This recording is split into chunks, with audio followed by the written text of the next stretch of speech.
What's up, everybody? Welcome to the Tomatoito Boxing Show, and this is another late night episode that I have here for you guys. The fights just concluded. The Deontay Wilder card just concluded, and it just post the Devin Haney-Kambosos fight. I got to finish watching that fight, and I quickly jumped over, and the transmission was Deontay Wilder coming out against Robert Helenius. I got to catch glimpses of the Caleb Plant, Anthony Dirrell, so I had to sit back before coming here to the microphone and watch that fight. Wow. On both ends. Those top two fights, the co-main event. If you checked out the preview episode that I did for the Wilder Helenius and how excited I was to see Deontay back in the ring, I also mentioned, and I went on a bit of a rant, and I was stumbling my words a little bit on the preview episode because I was pretty ecstatic in waiting. Here I go again, right? Stumbling. I was very excited about the co-main event, which was between Caleb Plant and Anthony Dirrell, especially after I caught notion and that it had been elevated to a WBC title eliminator match, meaning the winner of this would go against David Benavidez as they await their shot for Canelo Alvarez. Impressive to think that Caleb Plant could potentially be in a rematch fight against Canelo Alvarez, should he be victorious tonight and then be victorious against a David Benavidez, if that is in fact his following match, and gets his hands or beats Benavidez and gets his hands around that interim WBC title. He would be next in line and a former foe of Canelo. This is his first fight stepping back into the ring since his defeat at the hands of Canelo Alvarez last year. And that's why I was excited about that. And we're going to jump right into that one before we cover the main event. Impressive card.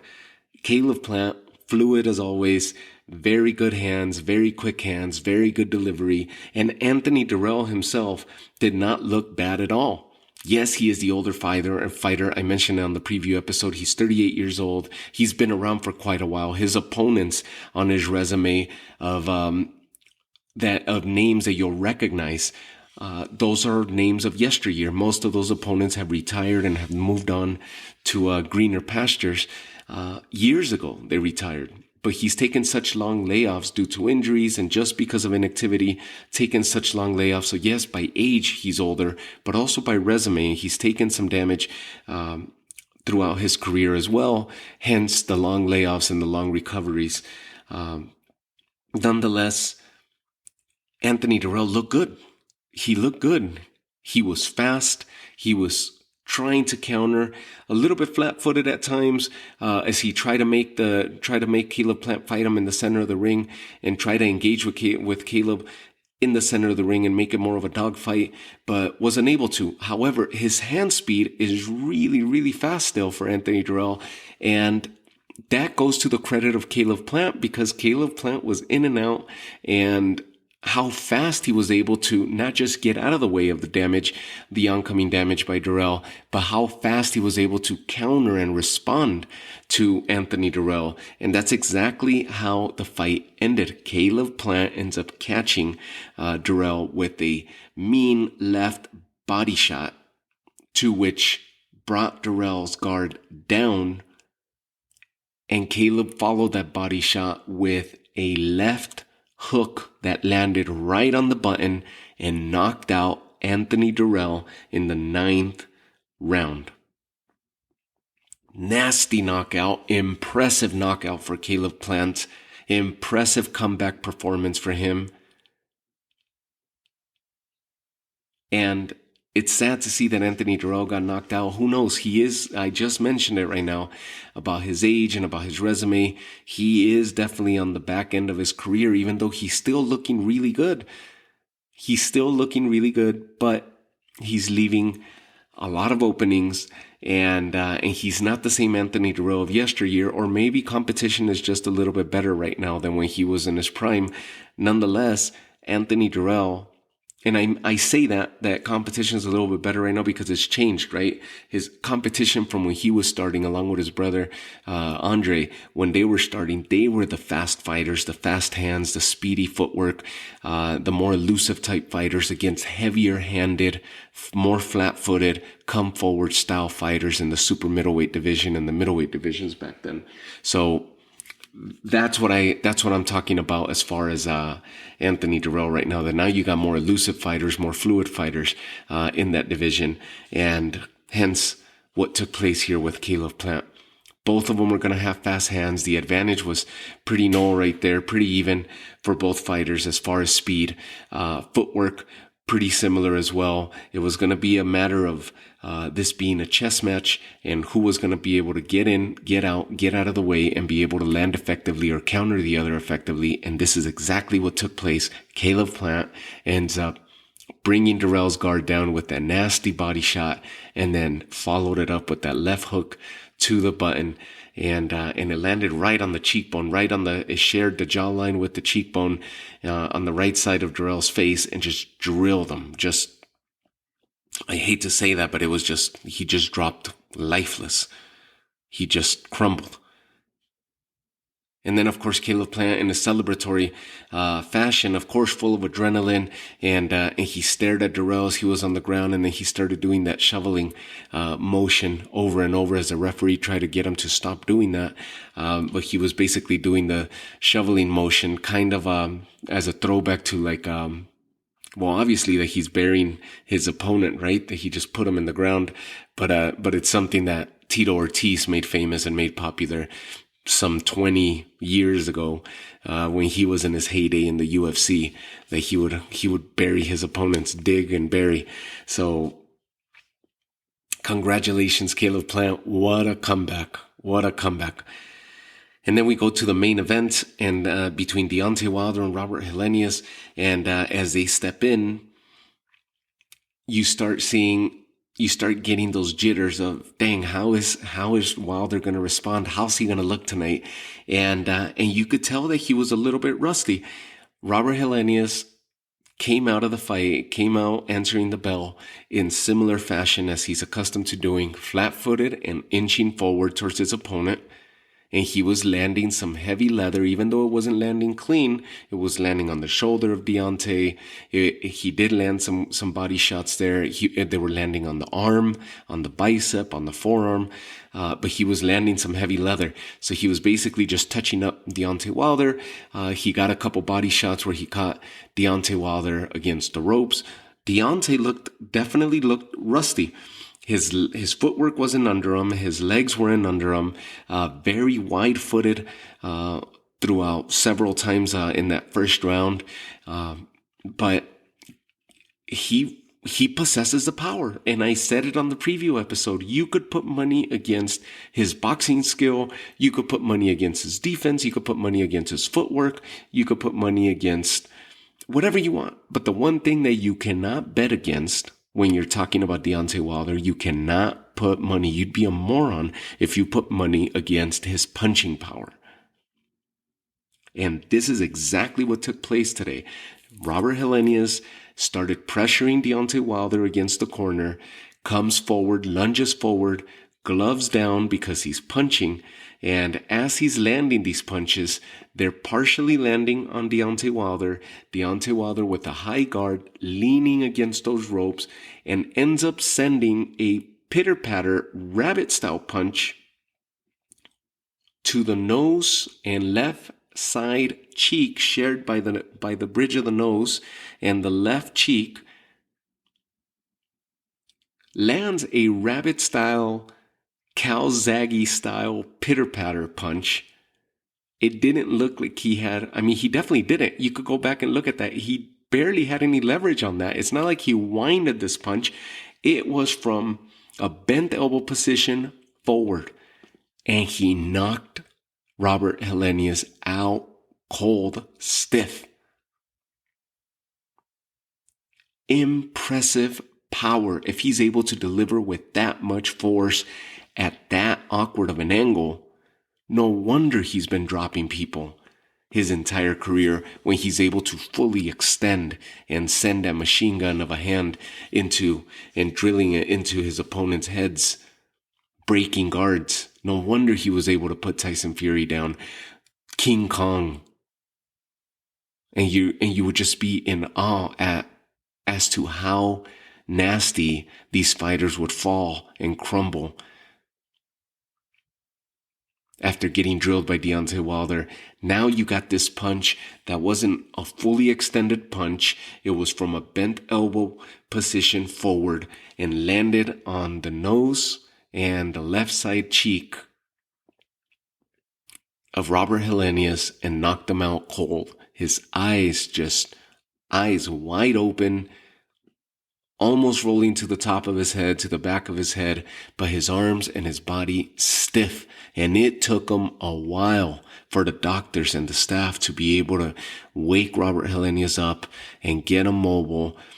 Several attempts that were made as the camera focused on Robert Helenius. Several attempts were made of trying to get him where Robert Helenius was trying to get up and they're trying to assist him. And he's leaning with his gloves on the mat in a bent forward position, unable to fully stand up straight. It was that much power that Deontay Wilder released from an awkward punching position and an awkward punch that he was able to throw. And that's how impressive it is. Who knows how much power is in that hand?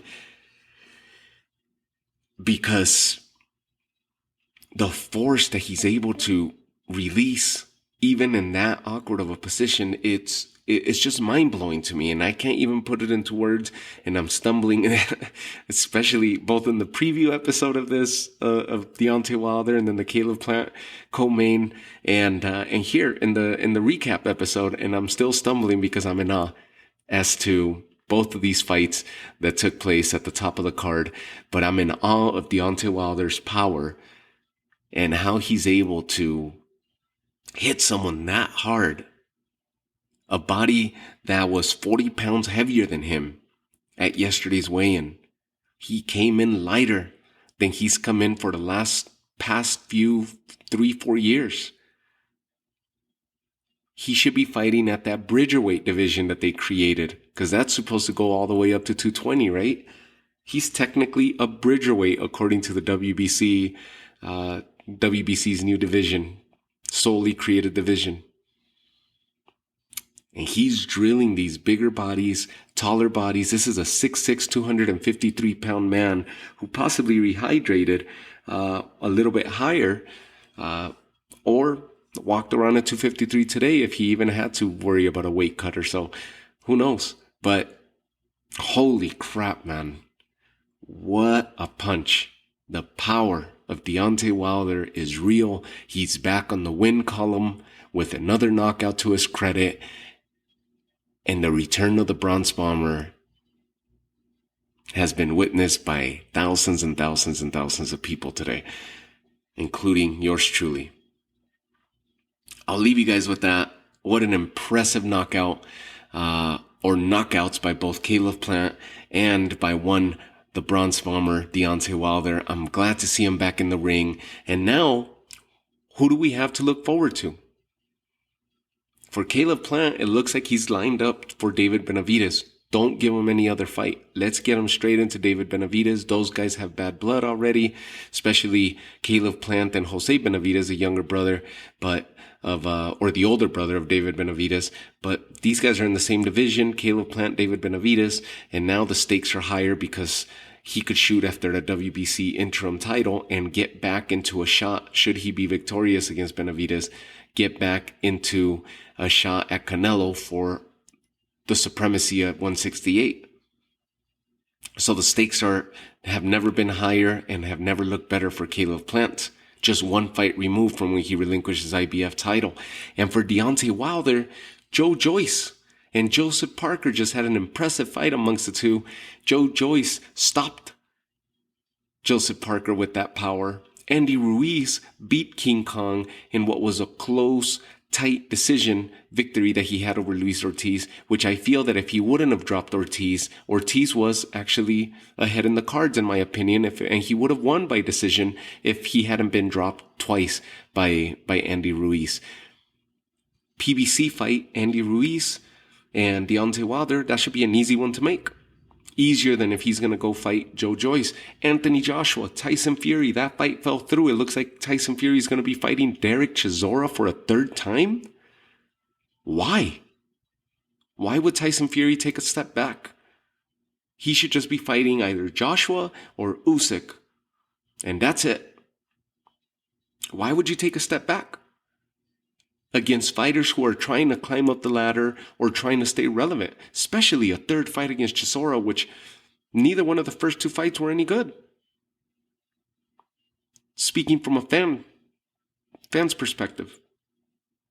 But he seems like he got himself into a fight with Derek Chisora, so Tyson Fury's going to be tied up. Deontay Wilder, Anthony Joshua, that's the fight to make.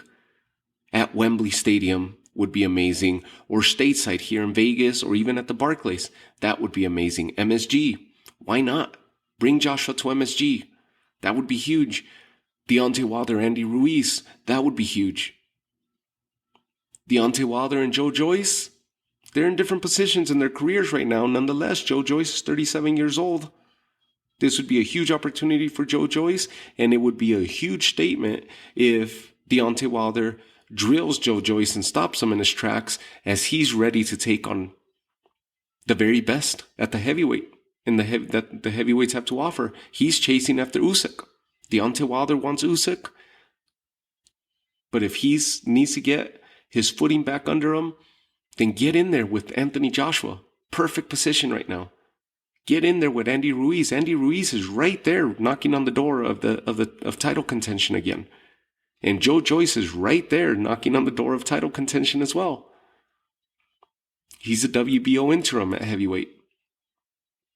Daniel Dubois, I think, is going to be scheduled for a fight. I don't recall who he's going to be fighting, but he's going to be coming up with a fight as well pretty soon. So he'll be tied up. He's got the WBA regular world title, since they have multiple titles there. The WBA regular world title, and obviously trying to line himself up for a shot at Usyk, who holds the super champion version of the WBA title. Impressive by Deontay Wilder. I want to hear from you guys. What do you think is going to happen next? Is it Deontay Wilder and Andy Ruiz, or is it going to be Deontay Wilder and Anthony Joshua now that Joshua doesn't have a dance partner? I bet you those negotiations would be fairly easy and fairly easy to make between Deontay Wilder and Anthony Joshua. Wow, mind-blowing. The knockout victory for the Bronze Bomber. He's back, and listen, he didn't look all that great to start, but it was only the first round. He was barely warming up.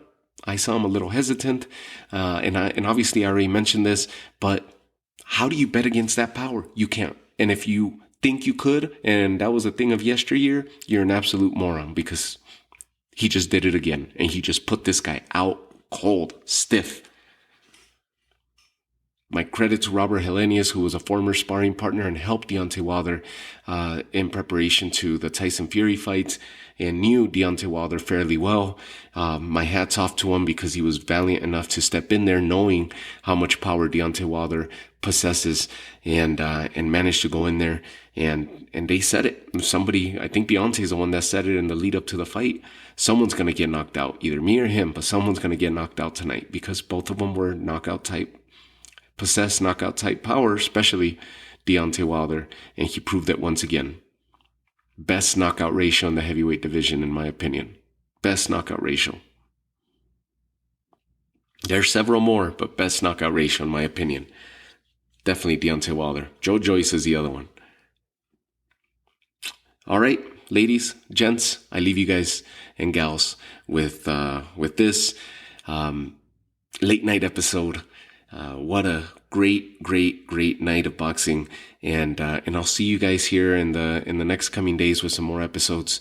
Thank you guys again for tuning in. Thank you for all the love. Continue to tune in and spread the word as the show continues to grow little by little each and every week. And I'll talk to you all soon. Take care of yourselves. Salud.